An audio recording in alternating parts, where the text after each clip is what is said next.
Loyiha ishi. Audio matn. Mavzu. O'rta asrlarda Koreya. Fan. Jahon tarixi. Sinf 8J sinf.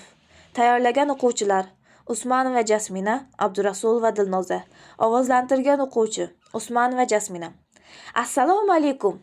Endi o'rta asrlarda Koreya davlati haqida gaplashamiz.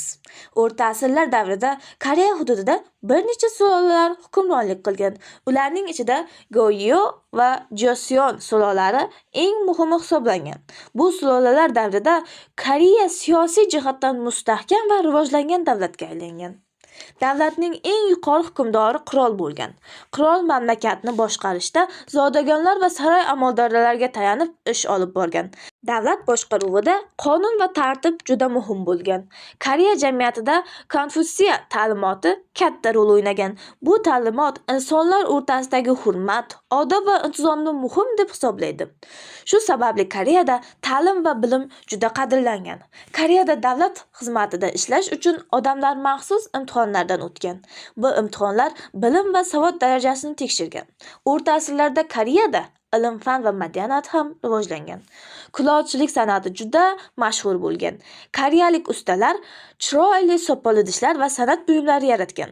Koreyada ustalar metallga ishlov berishda ham juda mahoratli bo'lgan. Ular turli xil qurollar, bezak buyumlar va san'at asarlarini yaratgan. Shuningdek, Koreyada kitob bosish texnologiyasi ham rivojlangan. Hatto dunyodagi eng qadimgi metall harfli bosma usullaridan biri Koreyada yaratilgan. Bu ixtiro ilm, fan va ta'lim rivojiga katta hissa qo'shgan. Kitoblar ko'proq nusxada chop etila boshlagan. O'rta asrlarda Koreyada me'morchilik ham rivojlangan. Saroylar, ibodatxonalar va ko'plab tarixiy inshootlar qurilgan. Bu binolar Koreya madaniyatining muhim qismi hisoblanadi. San'at va adabiyot ham rivojlangan. Shoirlar va yozuvchilar turli asarlar yaratgan. Bu asarlar Koreyada madaniyatning boyligi ko'rsatilgan. Xulosa qilib aytganda, o'rta asrlarda Koreya ilm-fan, madaniyat va tartibli davlat boshqaruvi bilan ajralib turgan davlat bo'lgan. Bu davr Koreya tarixida muhim ahamiyatga ega. E'tiboringiz uchun rahmat.